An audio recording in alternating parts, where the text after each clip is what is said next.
ओम शांति।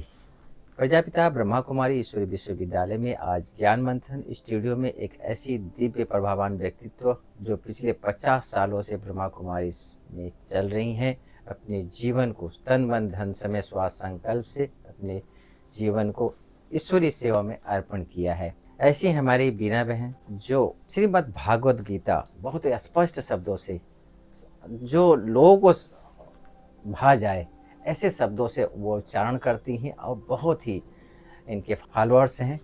और आज ऐसे व्यक्तित्व से हम आपको मिलवाना चाहते हैं, हमारी राजयोगिनी बीना दीदी जी। दीदी ओम शांति।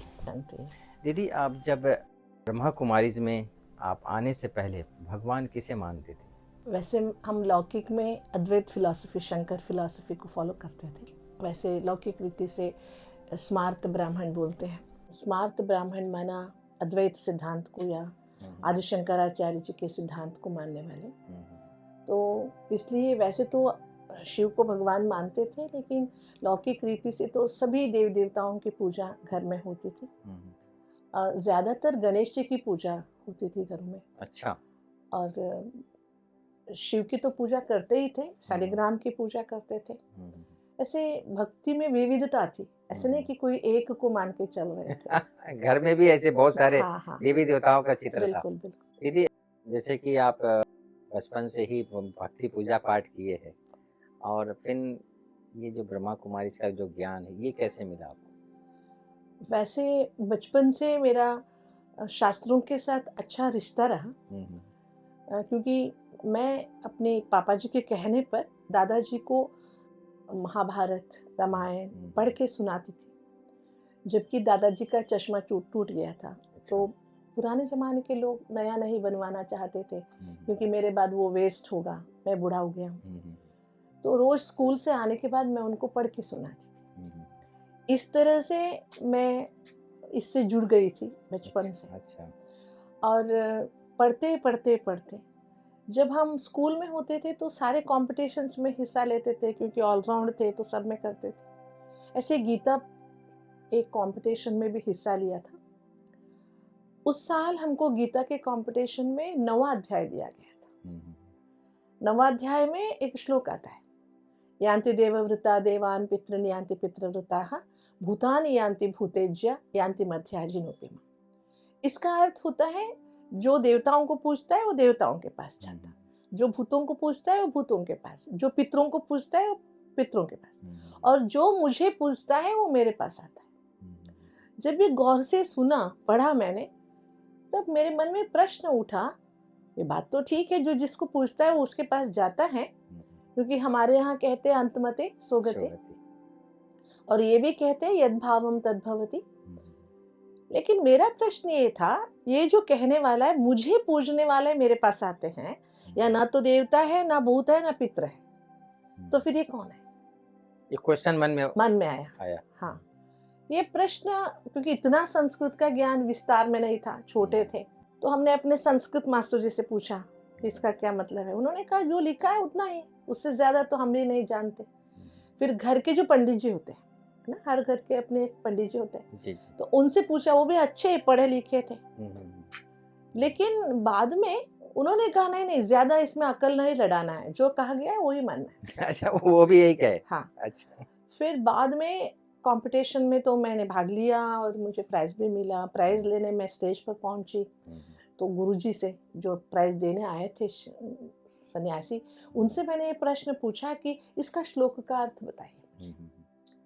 उन्होंने संस्कृत का कन्नड़ में मुझे अर्थ बताया। हाँ, कन्नड़ मतलब शब्दार्थ, देवताओं को पूजने वाले देवताओं के पास जाते, बस ये जो शब्दार्थ। लेकिन उसका मतलब क्या है? मेरा प्रश्न था मध्याजिनोपि मां, मना जो जिसको पूजता है, मुझे पूजने वाला मेरे पास आता है। ये मुझे कहने वाला पर्टिकुलर व्यक्ति कौन है? अच्छा। मुझे तो ये समझ में आ गया था, वो ना देवता है, ना भूत है, ना पितृ है, मना मनुष्य भी नहीं है, तो कौन है?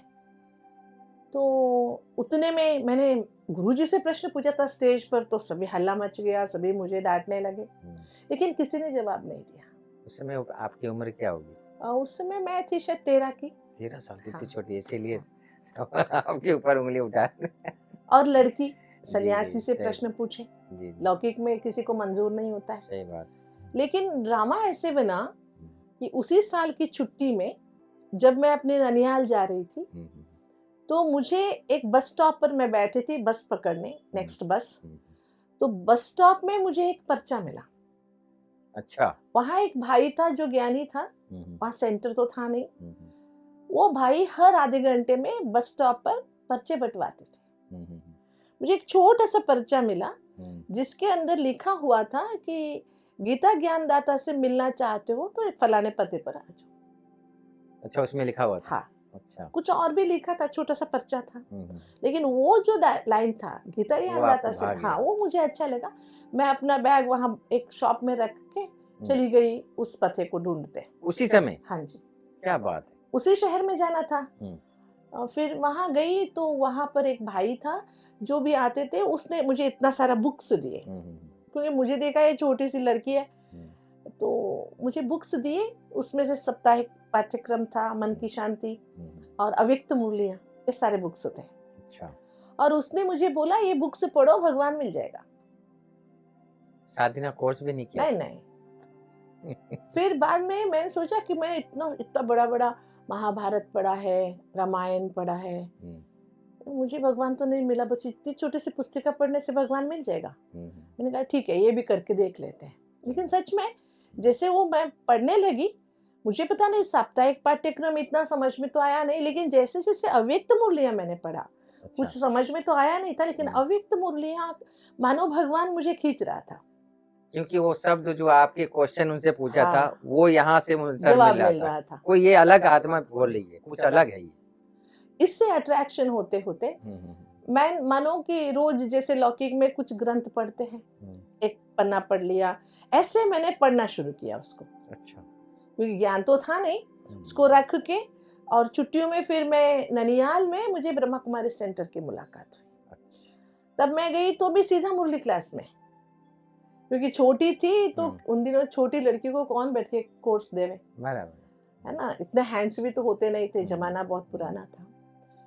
लेकिन बाबा ने मुरली के द्वारा मुझे खींच लिया। मुरली में एक-एक बात आपको समझ में आती समझ गई? जैसे कि अ, थोड़ी दिनों पहले 1 साल पहले मेरे लौकिक पिताजी का देहांत हो गया था। हुँ, हुँ, तब से मैं थोड़ा भगवान से नाराज़ थी, अगर भगवान होता तो मेरे पिताजी को क्यों ले लिया? हुँ, लेकिन जैसे मुरली पढ़ते गए भगवान ने सुनाया कि मैं सभी का बाप हूँ, हुँ, मैं आया हुआ हूँ और बापों का भी मैं बाप हूँ। ऐसे शब्द जो मुरलियों में हमें मिलते हैं, हुँ, अच्छा ऐसे भी है क्या? ऐसे सोचते एक दिल को थोड़ी-सी तसल्ली मिलने लगी, ठीक है मेरे पिताजी तो चले गए लेकिन मुझे ये बड़ा पिताजी मिल गया, हुँ, जिसके कारण मुरली पे श्रद्धा आ गई। हुँ। और मैं अकेली बैठ के भगवान से बातें करती, मुझे पता नहीं वो कैसा है। मात्र 13 साल की उम्र में। हाँ, और स्कूल के सारे होमवर्क करने के बाद हम बचपन में पेड़ों पे बैठ के पढ़ते थे। हमारी पढ़ाई का स्थान गाँव में पले-बड़े हैं तो हुँ, पेड़ों पे बैठते थे। ऐसे बैठ के मैं भगवान से मतलब बाबा से मैंने चैलेंज किया, आप कहते हुँ, हो मैं आनंद का सागर हूँ, हुँ, तो मुझे आनंद का अनुभव कराओ। क्योंकि जब मुझे स्कॉलरशिप मिला तो हुँ, आनंद मिला। हुँ, लेकिन नेक्स्ट ईयर स्कॉलरशिप नहीं मिली, वो स्कॉलरशिप का पैसा कम पड़ गया, हुँ, तो आनंद चला गया। हुँ, तो वो तो आनंद नहीं है ना, आनंद इटर्नल है, शाश्वत है। हुँ, हुँ, जो मुझे मिला वो तो आनंद नहीं हो सकता। हुँ, तो आप मुझे सच्चे आनंद का अनुभव कराओ। हुँ। ऐसे मैं बाबा से बातें करती थी, घंटों भर मैं खो जाती थी। अच्छा, बाबा समझो का 5:30 बजे होमवर्क पूरा हुआ, मैं बैठी हूँ पेड़ पर, 7:30 बज गया तो भी मुझे बाहर के माहौल का कोई होश नहीं होता था। हुँ, हुँ, घर वाले ढूँढते-ढूँढते आते, नाम चिल्लाते तो भी मुझे होश नहीं होता था। फिर वो घर वाले जो भी आए रहते हैं, हुँ, वो हुँ, ऊपर चढ़ के मुझे उठाते थे, तभी मुझे होश आता था। वो बोलते थे, "मुझे आँख खोल के सोना सीख गई है क्या?" मतलब मैं आँख खोल के बैठी हूँ, हुँ, लेकिन मुझे दुनिया का कोई होश नहीं है। ऐसे गहराई से भगवान ने अनुभव कराया। तीसरा नेत्र आपका खुल गया था, हाँ, बाबा ने जिसके कारण वो जो कशिश है, उस प्यार का, उस प्रेम का, उस आनंद का, वो आपने डीपली अनुभव किया। हाँ, जिसके कारण फिर मुड़ के देखने का चांस ही नहीं मिला। जो भी हुँ। भगवान ने दिया, वो मुझे आगे बढ़ाते गया, बढ़ाते गया। इसी दौरान जो है बचपन में ही कहते हैं कि भाई ये सब अब उम्र नहीं होता है, ये सब इसमें जाने का, तो कोई आपको ऑब्जेक्शन नहीं किया? एक तो बात है कि पहले जैसे 1 साल पहले हुँ, हुँ, मैंने भक्ति छोड़ दी थी, हुँ, जिसके कारण घर वाले थोड़ा परेशान थे, प्रसाद हुँ, नहीं खाती है, पूजा में नहीं बैठती है, अच्छा। क्योंकि मैं रूठ गई थी भगवान से। हुँ, हुँ, लेकिन जब बाबा मिला, मेरी थोड़ी-सी श्रद्धा बढ़ी, मैं कुछ तो पढ़ती। हुँ, हुँ, इससे लोगों को पहले पता नहीं चला घर वालों को ये कर क्या रही है, तो हुँ, लोगों को लगा कि ये कुछ तो फिर अपने रास्ते से ठीक हो रही है। हुँ। लेकिन उनको जब तक समझ में आता तब तक मैं सेंटर आ गई थी। हाँ, कितने क्योंकि साल की उम्र में आए थे? मैं 10वीं पूरा किया मैंने घर में। हुँ, रिज़ल्ट का भी इंतज़ार नहीं किया, मैं हुँ, बाबा के घर आ गई। अच्छा, 15 साल थी, 15 साल की 15 उम्र। साल की। लौकिक में था कि मैं अच्छी तरह पढ़ाई पढ़ूँ, मैं अच्छा अफ़सर बनूँ, मुझे मैथमेटिक्स में पढ़ना था। लेकिन जैसे बाबा आया है, भगवान आया है, ये समझ में आया, हुँ, तो मैंने ठान लिया कि ये ज़िंदगी हम मनुष्यों के काम नहीं आएँगे। विघन नहीं आए? अब जैसे आप बताएँ हाँ, बचपन से। अभी जैसे कि मैं यज्ञ में आ गई, हुँ, पहले तो छुट्टियों में आई थी, हुँ, लोगों ने सोचा छुट्टियों में गई आ जाएगी। हॉलिडे मनाने गई। हाँ, हुँ, फिर छुट्टियाँ पूरी हो गई, रिज़ल्ट आ गया, मम्मी हुँ, लेने के लिए आई तो मैंने मना कर दिया, मैं हुँ, नहीं आ रही। अच्छा। रिज़ल्ट भी बहुत अच्छा आया हुआ हुँ, था। हुँ, सब कॉलेजेस में एडमिशन्स मिल रहे थे मुझे, अच्छा। सामने से बोल रहे थे क्योंकि कि आप मेडिटेशन करती थी जिसके कारण एकाग्रता बनती हाँ, थी और जो भी पढ़ती थी याद हो जाता हाँ, था। हाँ। बहुत सुंदर। और एक बहुत अच्छा अनुभव है, हुँ, जब हुँ, मैं 10वीं की एग्ज़ाम दे रही थी, हुँ, हुँ, लौकिक में ना मैं हिस्ट्री में थोड़ी वीक थी, हुँ, हुँ, हिस्ट्री। हुँ, माना अकबर का जन्म कब हुआ, कब मरा, कब हुँ, युद्ध चला, ये सभी ईस्वी याद रखना होता है ना हुँ, हुँ, पर्टिकुलर। हुँ, वो मुझे बहुत मज़ा ही आता नहीं था। हुँ, ये हुँ, किस-किस का क्यों याद रखूँ मैं? हुँ, जैसे हम कहते हैं दुनिया वालों को कि वीकनेसेस बिकम्स बैरियर्स, माना हुँ, हमारी जो कमजोरी है वो भविष्य में हमारे लिए विघ्न बन जाते बराबर। हैं। ऐसे ही हुआ। 10वीं का एग्जाम दे रही थी, हुँ, हुँ, हुँ, हिस्ट्री का एग्जाम था।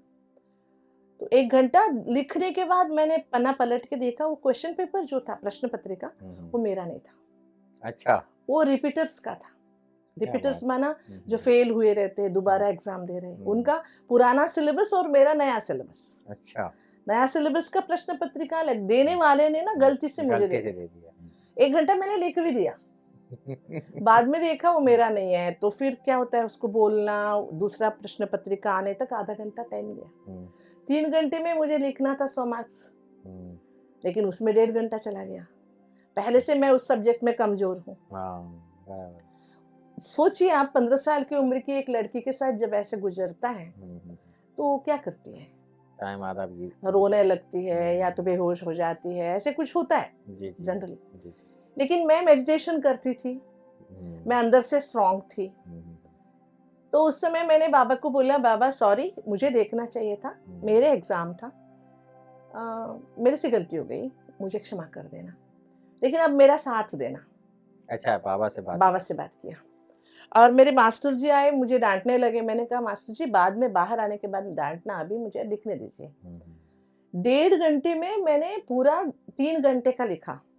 फास्ट हाँ, और जब तक रिज़ल्ट आए ना, रोज़ सभी से मुझे डाँट मिलती, हुँ। इसलिए मैं घर से बाबा के घर आ गई थी, रोज़ डाँट कौन खाएगा?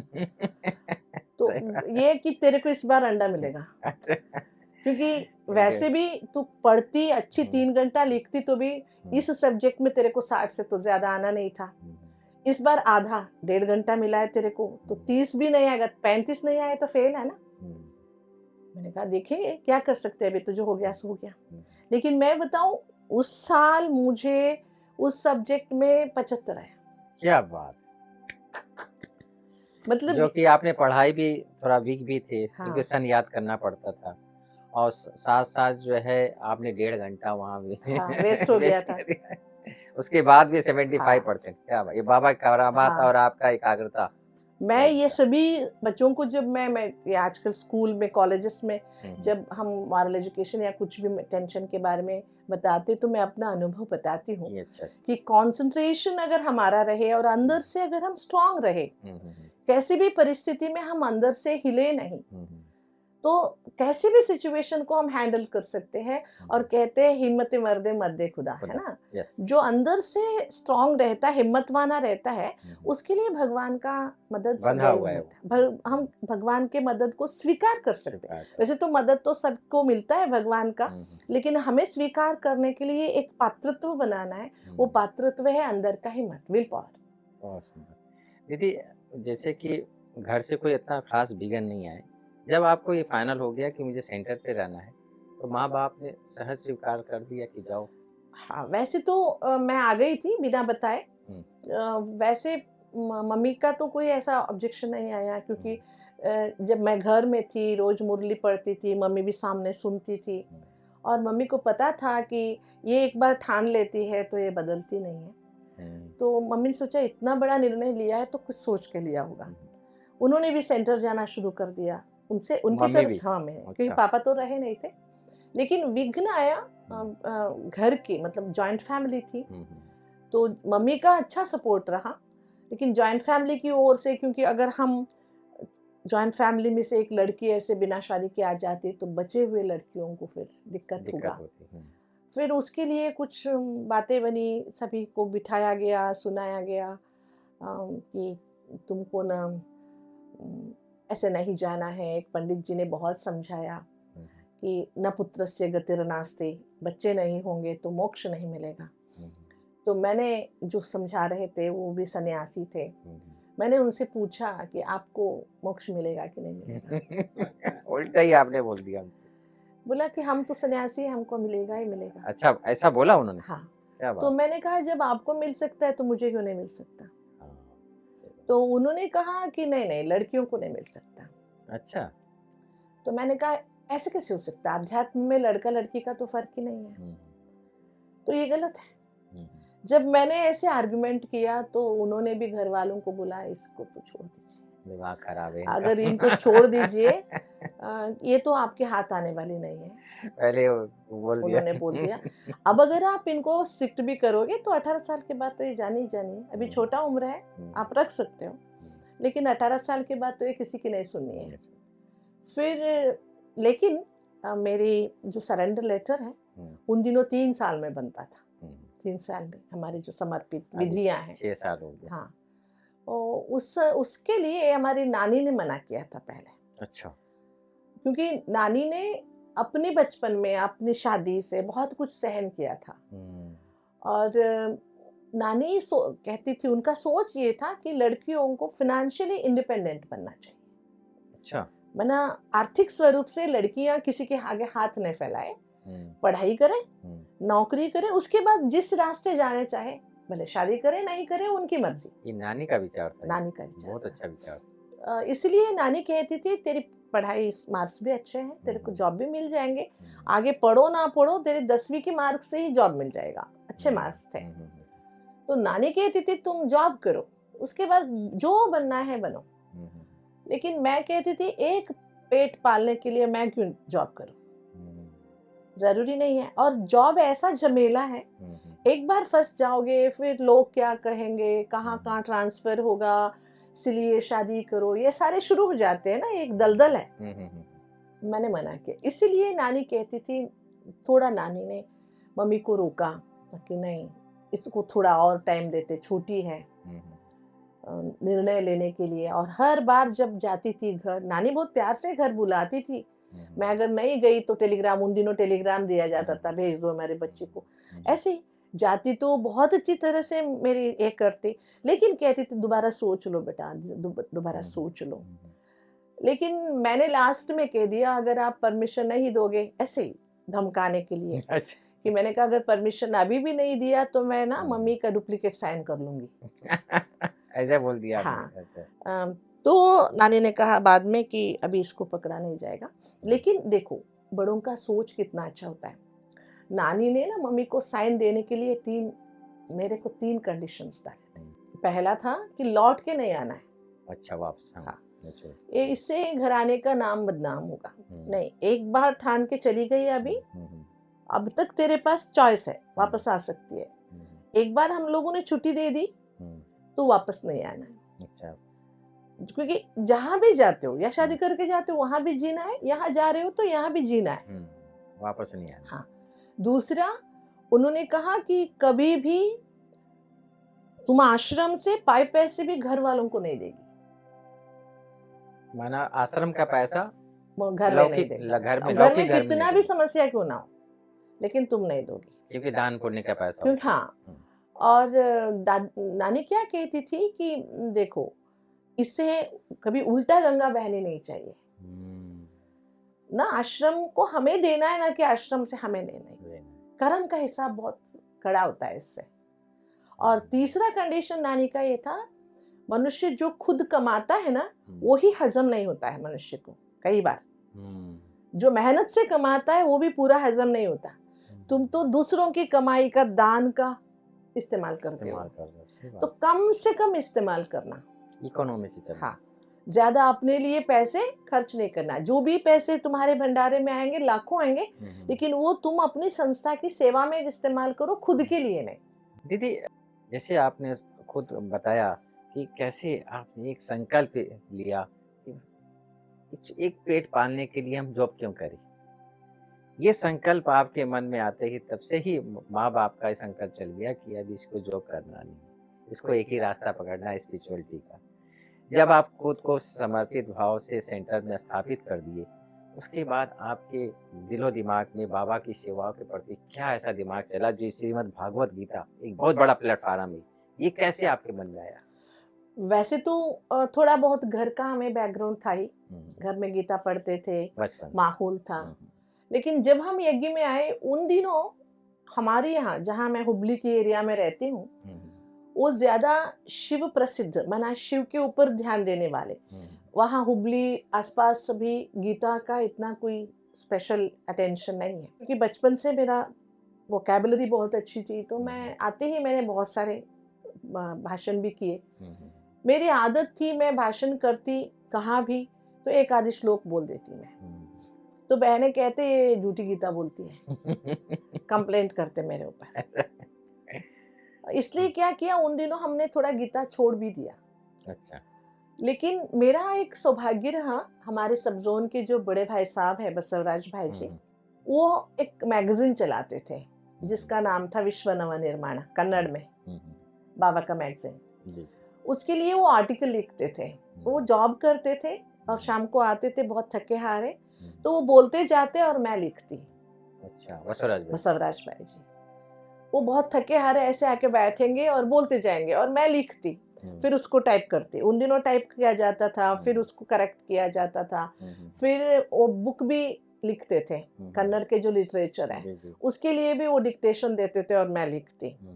ऐसे करते उनके साथ सेवा करते करते कई बार गीता के ऊपर आर्टिकल लिखते, जैसे कि जन्माष्टमी आई, राखी आई या शिवरात्रि आई, तो गीता के बारे में, गीता का भगवान, इसके बारे में आर्टिकल लिखते थे। तो जब वो लिखते थे तो मैं थोड़ा सा मदद कर देती थी, ये श्लोक हम ऐड कर सकते हैं, ये श्लोक हम ऐड कर सकते हैं। ऐसे करते करते थोड़ा थोड़ा सेवा करने का तो मौका मिल रहा था गीता का।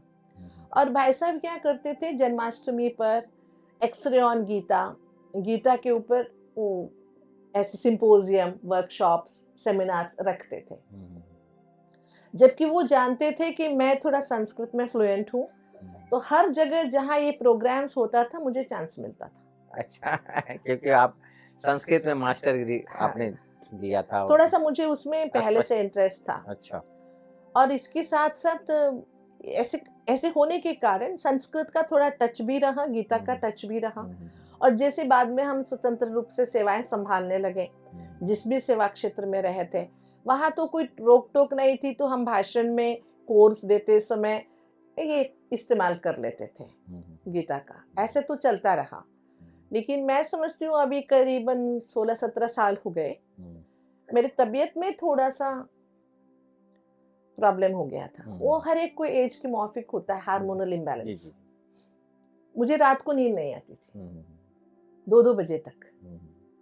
सेंटर में हम 10-11 बजे सो जाते, लेकिन बाद के जो 2-3 घंटे मुझे नींद ही नहीं आते थे। कितना भी मुरली पढ़ूं, कुछ भी करूं, नींद नहीं आते थे। तो क्या करूं? बाद में मैंने पहले तो मुरली पढ़ा, बाद में साकार मुरलियां, पॉइंट्स कलेक्शन करना, अव्यक्त मुरलियां, पॉइंट्स कलेक्शन करना, एक महीना बीत गया, 2 महीना बीत गया, फिर भी नींद नहीं आवे। डॉक्टर ने कहा गोली खाओ, मुझे माने गोली नहीं रात खाना को था। भी नींद, दिन में भी नींद नहीं? नहीं, नहीं। 24 घंटा नींद नहीं? नहीं, दिन में ज़रूर टाइम ही नहीं मिलता था। टाइम नहीं मिलता था और रात में भी नींद नहीं आती नहीं थी? आते थे। फिर डॉक्टर ने कहा गोली खाओ। मैंने कहा नींद की गोली? नींद की गोली। बाप रे! क्योंकि 2 बजे के बाद आँख बंद होते मेरे, फिर हुँ। 4 बजे हम उठ जाते, 2 अमृत वेले। जी, जी। ना मैंने कहा मुझे गोली नहीं खानी है। हुँ, तो मैं क्या करती, अभी रात को क्या टाइम कैसे पास करें? ये कितना दिन चला ये? ये शायद 8-10 महीने। 8-10 मिनट।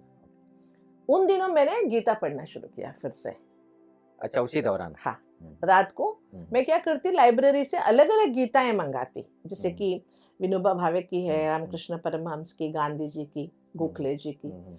ऐसे बहुत सारे अलग-अलग लोगों ने गीता के ऊपर अपने-अपने व्याख्यान, टिप्पणियाँ लिखी है। हुँ, वो मँगाती, मैं पढ़ती। वो लोग क्या सोचते, उनका क्या सोच है। जैसे कि गांधी जी का अनासक्त कर्मयोग है। ऐसे बाल गंगाधर तिलक की अपनी सोच है। विनोबा भावे की अपनी सोच है। ये सारी गीताएँ पढ़ के मैं पॉइंट्स नोट करती। बाद में मैं सोचती बाबा का और इनका मिलता है क्या? तो बाबा के तरीके से क्या हम एक अलग तरीके से कुछ सोच सकते हैं? सीधा-सीधा कहे गीता का भगवान निराकार है, लोग मानेंगे नहीं। तो मेरे मन में एक विचार आया कि अर्जुन तनाव में था, है ना? युद्ध चाहता था, लेकिन युद्ध करने से इतने सारे लोग मारे जाएँगे, अपने ही मारे जाएँगे, ये तनाव में, दुविधा में था। इसीलिए उसने कहा मैं युद्ध नहीं करूँगा। पहले अध्याय में ये आता है कि मैं युद्ध नहीं करूँगा, नयोत्स्य गोविंदम। फिर कैसे युद्ध करने के लिए खड़ा हो गया 18 अध्याय पूरा होने तक। मतलब गीता एक काउंसलिंग मेथड है। निर्मोही बनाती है हमें। नहीं, निर्मोही बनाना ये तो आध्यात्मिक भाषा हो गई। लेकिन लौकिक तरीके से देखिए कोई दुविधा में है, डिप्रेशन में है, कोई तनाव में है, वो कोई काउंसलर के पास जाता है। काउंसलर डॉक्टर साइकियाट्रिस्ट उससे बैठ के बातें करेगा। बातें करते करते उनके अंदर के मन की बातें निकालेगा। तेरे को ये परेशानी क्यों हो रही है? तो फिर उसका हल बताएगा। इसको डिप्रेशन, इसको मैनेजमेंट कहते हैं या काउंसलिंग कहते हैं। मैंने सोचा गीता भी एक काउंसलिंग है। अर्जुन डिप्रेशन में था, वो युद्ध करने के लिए मना कर रहा था, जबकि युद्ध चाहता था, है ना? राज्य भी चाहता था, युद्ध भी चाहता था। लास्ट मोमेंट में उसने विड्रॉ कर लिया। तो ऐसे दुनिया में तो हजारों लोग हैं। जैसे कि एग्जाम की टाइम आता है, पूरे साल पढ़े हुए रहते, लास्ट में कहते कि हाँ मैं एग्जाम नहीं लिखूंगा, मुझे डर लग रहा है। ऐसे लोग बहुत मिलेंगे आपको। अच्छा। जो हमारे पास आते हैं ब्रह्मा कुमारी सेंटरों में, दीदी मुझे परीक्षा से डर लग रहा है। अरे इस साल भर पढ़े क्यों हो फिर? बड़े बड़े पढ़ाई के लिए, जैसे कि कोई MBA पढ़ रहा है, इतने पैसे देके इंटरव्यू एडमिशन लिया है, फिर कहता है मैं एग्जाम नहीं लिखूंगा। व्हाई? Because of confusion. अंदर में दुविधा है, उलझन है। तो मैंने क्या किया, वो सारा पढ़ते पढ़ते अपना एक टॉपिक बनाया, dealing the depression through the knowledge of Bhagavad Gita. Gita के ज्ञान से मानव मन की तनाव को कैसे कन्वर्ट किया जाए, हाँ, समाप्त किया जाता है। उसके ऊपर मैंने कुछ पॉइंट्स निकाले। वैसे तो मेरे शरीर की कुछ प्रॉब्लम के कारण नींद भी नहीं आती थी, डॉक्टर ने ट्रैवलिंग से मना किया था मुझे, सेंटर में रहती थी। हर गुरुवार को मैंने क्या किया, जो मैं लिखती थी वो गुरुवार के क्लास में सुनाना शुरू किया मैंने। अच्छा, सबके भाव को। हाँ, भगवद गीता का। हाँ, भगवद गीता का आधा घंटा मुरली सुना के उसके बाद कुछ गेस्ट को बुलाती थी मैं, जो गीता में थोड़ा माहिर हो, ऐसे को सामने बिठा के मैंने सुनाना शुरू किया। क्रिटिसिज्म आए, मुझे काटे भले, लेकिन समझ में तो आए मैं जो कह रही हूँ सही है, लोगों तक पहुंचता है, अपील होता है कि नहीं होता है। तो लोगों को बहुत अच्छा लगने लगा। और जो मैंने रास्ता अपनाया बीच का, किसी को नहीं काटना है, जो मुझे कहना है वो कहते जाना है मुझे, क्योंकि आपके पास सभी लोगों के, बड़े बड़े लोगों का गीता का शब्द था। हाँ, तो ऐसे शुरू किया, फिर ऐसे बनता गया। फिर बाद में मैं एडमिनिस्ट्रेशन विंग में, आजकल मैं रीजनल कोऑर्डिनेटर हूँ। तो विंग के एक ट्रेनिंग में हम गए हुए थे। आशा जी ने मुझे बोला कि आपको ना 2 घंटे का एक सेशन लेना है ट्रेनिंग में। सडनली बोला, मेरे पास कोई सब्जेक्ट नहीं था। तो सभी जो मुझे जानते थे उन्होंने बोला, वीणा दीदी आपने तो गीता पर किया है ना, वो थोड़ा बताओ। अच्छा। तो मैंने वो बोर्ड पर लिख कर जो मैंने गीता के ऊपर डीलिंग द डिप्रेशन किया है, सभी को अच्छा लगा। ऐसे पावर पॉइंट बना, पहले हम अपने विंग में इसको प्रेजेंट किए, ऑफिसर्स को हम करते गए, ऑफिसर्स का बहुत अच्छा रिस्पांस आया। उसके बाद सभी ने कहा कि केवल ऑफिसर्स के लिए क्यों, सभी के लिए ये काम आने वाली चीज़ है। तब इसको मैंने पब्लिकली करना शुरू किया। आजकल सब्जेक्ट कुछ भी होता है, पहले हम गीता इन प्रेजेंट कॉन्टेक्स्ट, वर्तमान परिप्रेक्ष्य में गीता कैसे, ऐसे लेते थे, लोगों को बहुत अच्छा लगता। और वर्तमान खुशनुमा जीवन के लिए गीता का संदेश क्या है, सीधा ये नहीं ले रहे कि परमात्मा कौन है, गीता का भगवान कौन है, लेकिन कि लोगों को पड़ी नहीं है कि गीता का भगवान कोई भी हो, हमें क्या। गीता लोग आज उठा के देखते भी नहीं है कितने लोग। इसलिए अगर आप लेंगे कि खुशनुमा जीवन जीने के लिए जीवन का संदेश क्या है, वो तो लोग बहुत इच्छा से सुनेंगे, क्योंकि सभी को खुशनुमा जीवन चाहिए। सही बात है, उसमें गीता ऐड कर देंगे तो एक शुभ माना हाँ, जाता है।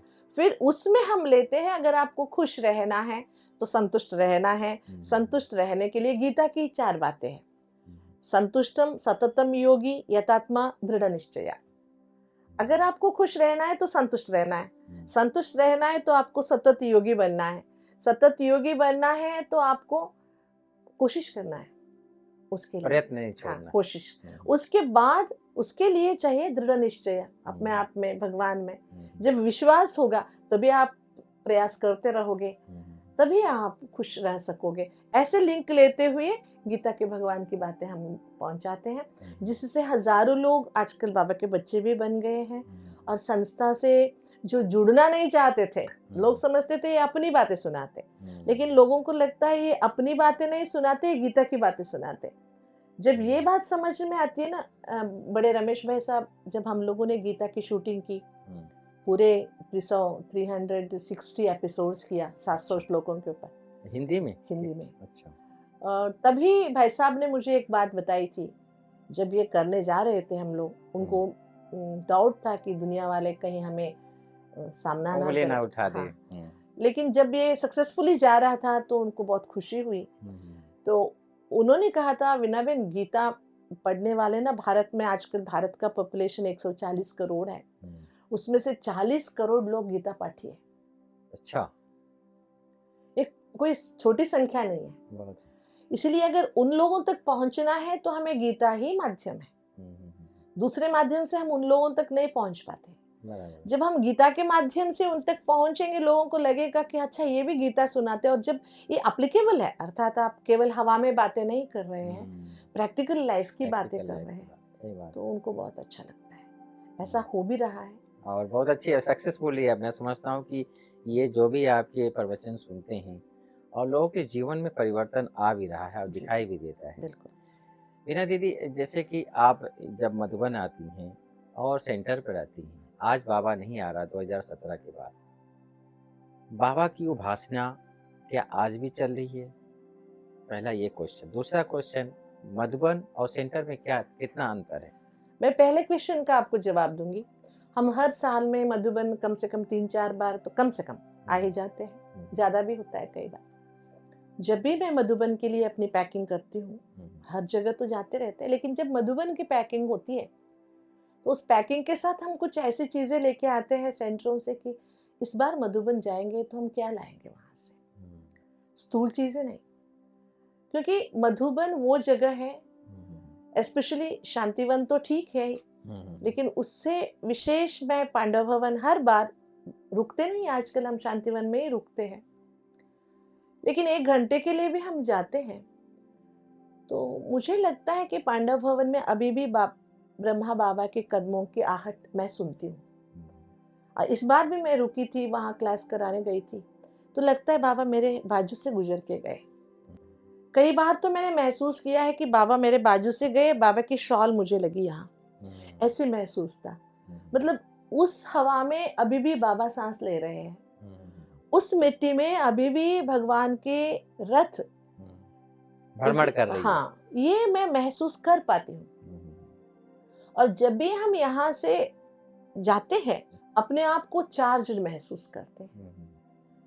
और मैं आपको, जैसे कि आपने कहा 2017 के बाद अव्यक्त बाप दादा की पधरामणी साकार में नहीं हो रही है, लेकिन बाबा का एक महावाक्य मुझे याद है, बाबा ने संदेश में या ऐसे कहा था कि दादी के तन क्या में है भी। कि दीदी ये क्वेश्चन पूछने का ये है कि कितनी बार मैं सेंटरों पे जाता हूँ तो वो लोग कई टीचर बने, अभी दादियाँ तो रही नहीं, क्या हम किस लिए जाएं, इसलिए हमने ये नहीं, सोचा।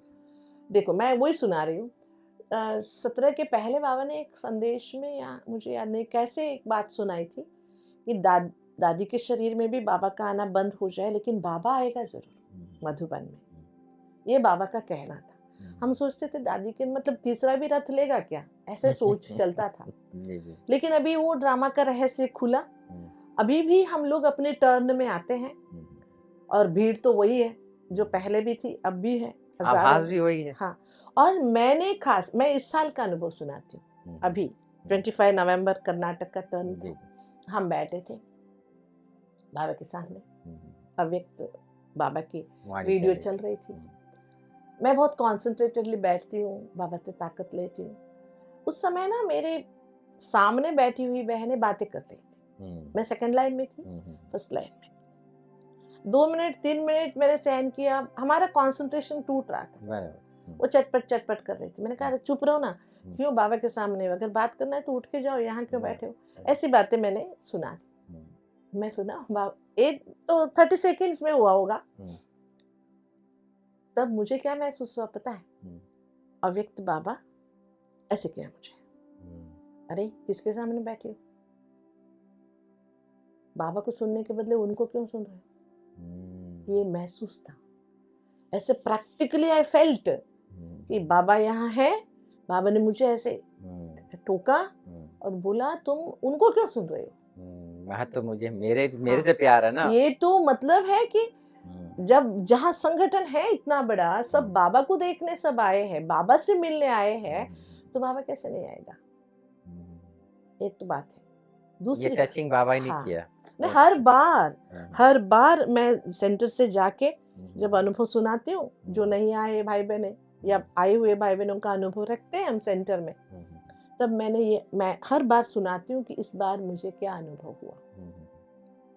और सेंटर तो सेंटर है, ऐसे नहीं कह सकते कि सेंटर में ताकत नहीं है, क्योंकि नयों को बाबा के बच्चे बनाने का स्थान तो वही है। वो जब तैयार होंगे तभी तो यहाँ तक वो पहुंचेंगे। क्योंकि बाबा के हर छोटे बड़े घर में बाबा ने अपना एक वाइब्रेशन फैला के रखा है, तपस्या का। हाँ, लेकिन मधुबन तो मधुबन है। सही बात है दीदी। एक प्रकार से आप दादियों के अंग संग भी रही हो काफी, तो कितना आप उनकी जीवन से विशेषताएं, कुछ गुण, ऐसा क्या चीज आपको अच्छा लगा कि दादी ये चीज विशेषता अच्छी है, चाहे कोई भी दादियां हो। नहीं, बहुत सारे। मेरा भाग्य रहा जब मैं मैंने ट्रेनिंग लिया पांडव भवन दिल्ली से। 1 महीना वहाँ रहे। दादी गुलजार जी और दादी ऑलराउंडर जी वहाँ रहते थे। अच्छा। उनके अंग संग रह के हमने 1 महीना ट्रेनिंग लिया। रोज रात को वो बैठते थे हमारे साथ। दादी रुक्मणी, दादी कमलमणि रोज आते थे, हमको एक क्लास लेते थे।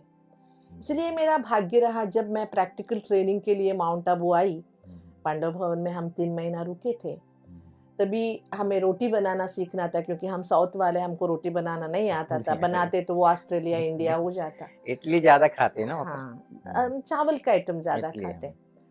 तो फिर मनोहर दादी हमारी टीचर थी, रोज जाके हमको किचन में छोड़ाती थी, रोटी सेको।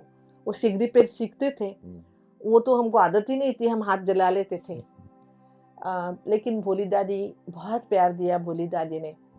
जैसे मनोहर दादी चली जाती थी ना 10-15 मिनट के बाद, वो कहती थी भागो, लड़कियां यहाँ बैठ के क्या कर रहे हो, तुम जाओ ध्यानी दादी के पास जाओ, वो आपको कहानियां सुनेगी। हम 2-3-4 बहनें जितने भी ट्रेनिंग में थी, हम सभी वहां से उठ के ध्यानी दादी के पास जाते थे। उन दिनों ध्यानी दादी और क्वीन मदर को तो बहुत मनमोहिनी दीदी की लौकिक माँ, वो दोनों ना हिस्ट्री हॉल के पीछे एक छोटा सा आंगन है, उस आंगन में धूप सेकते बैठते थे। अच्छा, बूढ़े हो गए थे, बाहर चल नहीं पाते थे इतना, लेकिन देखिए इतने बुढ़ापे में भी वो खाली नहीं बैठते थे, ड्राई फ्रूट्स खाते थे टोली के लिए। क्योंकि उन दिनों लिमिटेड सेवाधारी, लिमिटेड था, यज्ञ छोटा ही था, 79 की बात है। तो उनके पास जाके बैठते थे, तो हमको बहुत सारी अनटोल्ड मेमोरीज, मैंने यज्ञ की ऐसी यादें जो कहाँ भी लिखी नहीं गई है, ऐसी कहानियां सुनाती थी यज्ञ की, मम्मा की, या पूरे यज्ञ की स्थापना की, कराची की, उसके पहले की, बहुत सारी बातें। इसलिए मेरा ये सौभाग्य रहा दादियों के नज़दीक रहने का। उसमें से मैं सदैव खास कर एक बात सभी को सुनाती हूँ। मैं एक सेंटर में रहती थी जहाँ पर बहुत डिससर्विस हो गया था। मेरा ये भाग्य रहा या पार्ट रहा, जहाँ डिससर्विस होती उसे संभालने मुझे भेजा जाता था। अच्छा, बिगड़ी बचपन को से, बनाने हाँ, वाले। हाँ जी। उस सेंटर में मुझे भेजा गया था। बताओ, उस सेंटर में हम 2 बहनें रहती थी, मेरे से छोटी एक। महीने का वहाँ का भंडारी 50 रुपया, अच्छा, उसमें पूरा महीना चलाना था।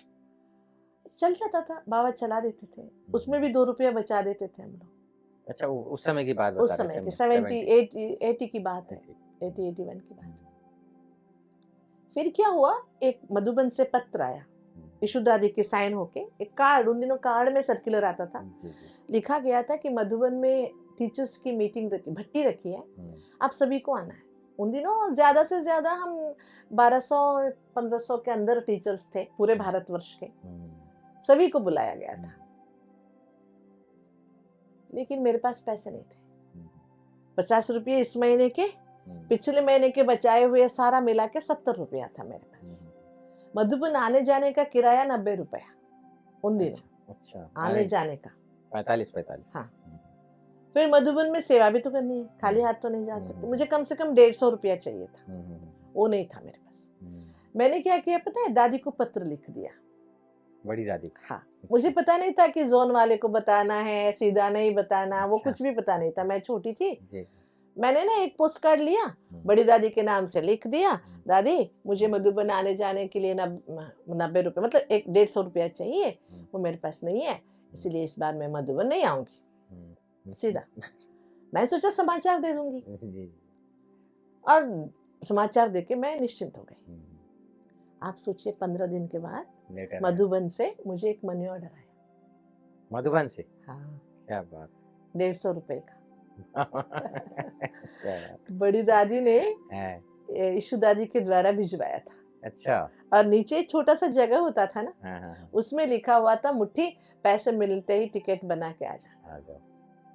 देखो, ये पालना इसको कहते हैं। हाँ, मैं सभी बहनों को यही कहती हूँ कि हम किसी व्यक्ति के भरोसे यहाँ नहीं बैठे हैं, परम शक्ति परमात्मा के भरोसे बैठे हैं, और वो हमारी पालना बड़ों के द्वारा कराता है।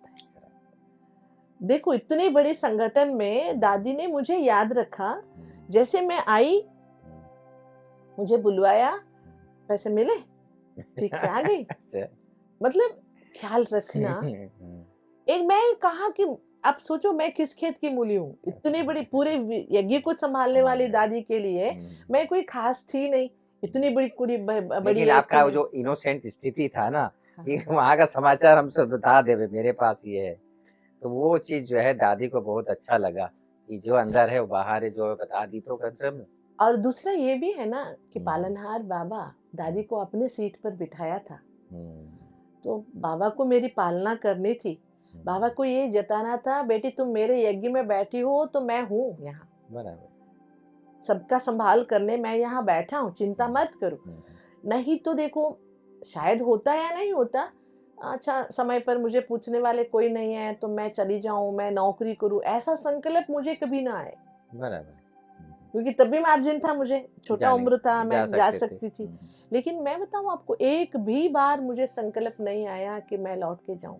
बहुत सारी परिस्थितियां हमने देखी है कि मैं अप एंड डाउन्स देखे हैं, लेकिन कभी भी हमें ये नहीं लगा कि हम घर से पूछेंगे या घर जाएंगे, क्योंकि हम घर वालों को हम ये जता के आए थे कि नहीं, हमारे लिए आपको कोई सोचना नहीं पड़ेगा, हम वापस नहीं आएंगे। इसलिए भगवान ने हमें ये विश्वास दिलाया, don't worry, I am here, मैं यहाँ हूँ। ऐसी ना बहुत सारी छोटी छोटी छोटी बातें हैं जो हमें यज्ञ से, बड़ों से और बाबा से जोड़ के रखा है। आप जो क्वीन मदर थी, उसकी कुछ बातें आप सुनी हो तो एक दो? हाँ, क्वीन मदर ने बहुत अच्छी बातें बताई थी कि वो कहती थी कि उसको बाबा को देखना बहुत पसंद आता था, लेकिन पूरा दिन बाबा को ऐसे घूरते रहे, लोग क्या सोचेंगे। सही बात। हंसी की बात है, वो क्या कहती थी पता है, हम्म। वो काले चश्मा पहनती थी। अच्छा जी हाँ, दिखाई दिया है। हाँ, वो क्योंकि तो वो किस तरफ देखती है पता नहीं चलता पता ना। नहीं चलता। मुझे लगा कि कितनी इनोसेंटली ओपनली बता रही है, और हम्म। कहती थी कि आप लोगों को पता नहीं क्या लगता है, हमको शिव बाबा माना ब्रह्मा बाबा ही। दादी का, क्वीन मदर का कहना था, हमारे लिए शिव बाबा माना ब्रह्मा बाबा। हम दोनों में भेद नहीं कर पाते। हम कोई शारीरिक रूप से ब्रह्मा बाबा से अट्रैक्ट नहीं हो रहे थे, उसमें जो बाबा बैठा था ना, उसकी तरफ हम अट्रैक्ट हो रहे थे। हम सोचते थे एक सेकंड भी हम उनसे, हमारे आंख कट ना हो जाए, हमारी दृष्टि कम ना पड़ जाए, ऐसे हम देखना चाहते थे। क्योंकि साकार बाबा उस समय क्या है कि रूहानियत में रूह बनकर हर कार्य करते थे, चाहे वो कुछ भी अनाज सफाई करना हुआ, किसी से मिलना हुआ, वो आत्मीयता उनके नहीं, अंदर। और दूसरी बात क्या थी, देखो अव्यक्त बाबा का तो आने का टाइम फिक्स रहता था, सुबह लेकिन का। साकार बाबा का ऐसे नहीं होता था, अच्छा, कब भी आ जाए। ये भी है। हाँ, ऐसे नहीं कि मुरली सुनाने ही बाबा आते थे, ऐसी कोई बात नहीं थी। अच्छा। बाबा कब भी आ जाता था, कब भी बच्चों को पता नहीं चलता था, बच्चों को कि अब ब्रह्मा बाबा बोल रहा है या शिव बाबा बोल रहा है। संगठन में भी हाँ बातें करते, हाँ व्यवहार में हाँ, भी। ये दादियाँ बहुत अच्छी तरह से, ध्यानी दादी ने ये अनुभव सुनाया था कि अच्छा, बाबा कब भी आ जा सकता है, उनका एक खास रथ है। ये तो बहुत अच्छा, आप यूनिक बताया। हम तो सोचते थे कि जब मुरली संडली में जब साकार बाबा बैठे थे तभी बाबा उनकी तरफ। नहीं नहीं नहीं, ऐसा दादी ने, Dhyani Dadi the first soul, surrender soul है ना यज्ञ की, उन्होंने ये बताया कि कब आएगा कब जाएगा पता ही नहीं चलता था। अव्यक्त बाबा की तो, अच्छा बाबा आया, दादिया के बैठी, ऑफिशियल हो गया, लेकिन तब बाबा अनऑफिशियल था, वाह, घरेलू बाबा था। माने इसीलिए मधुबन की महिमा गाई हुई है हाँ, कि कण कण में वहाँ बाबा का एक जहाँ प्रकाश। देखो जहाँ देखो, ये महसूस था, हम लोगों ने बहुत बार किया है। जब हम पांडव भवन में रहते थे पहले, बहुत छोटा सा संगठन था, तब भी हमने दादियों के द्वारा ये बहुत अच्छी पालना का अनुभव किया हुआ। दीदी, आपकी बातें सुन के तो और भी आनंद आ रहा है, मजा आ रहा है कि और भी सुनते रहें कि इस समय की हमारी लिमिट कह रही है कि हम यहाँ ही समाप्त करते हैं, और आप हमारे स्टूडियो में आए, बहुत ही अपनी दिल की बातें रखी और दादियों के साथ के अनुभव सुनाए, इसके लिए बहुत बहुत धन्यवाद। ओम शांति। शांति, ओम शांति। दोस्तों, जीवन में उतार चढ़ाव आते ही रहते हैं, लेकिन हर परिस्थिति में कुछ सीख लेकर आगे बढ़ना, अपने जीवन में सदैव हुए सरल भाव से परमात्मा को साथ रखते हुए आगे चलते रहना, सदैव हुए अपने आप को स्वावलंबी बनकर आत्मदर्शन करते हुए, स्वयं को देखते हुए स्वदर्शन चक्रधारी बनते हुए, जैसे आज के एपिसोड में आपने सुना कैसे बीना दीदी ने बचपन में ही इस परमात्मा का एक पर्ची प्राप्त किया, और उस पर्ची से ही इनका जीवन आज यहाँ तक पहुँचा है। तो ये एक बहुत बड़ा मैं समझता हूँ कि दीदी का एक परिवर्तन रूप था, और आज दीदी हमारे सामने इतनी स्पष्ट शब्दों में कह गई, ब्रह्मा कुमारियाँ क्या नहीं कर सकती हैं। तो आप भी अपने जीवन में परिवर्तन लाएं और स्वयं को परिवर्तन करके प्राप्तियों के स्वरूप में स्वयं को ढालें और अपने जीवन को श्रेष्ठ बनाएं। फिर मिलते हैं एक नए समय पर, नए व्यक्ति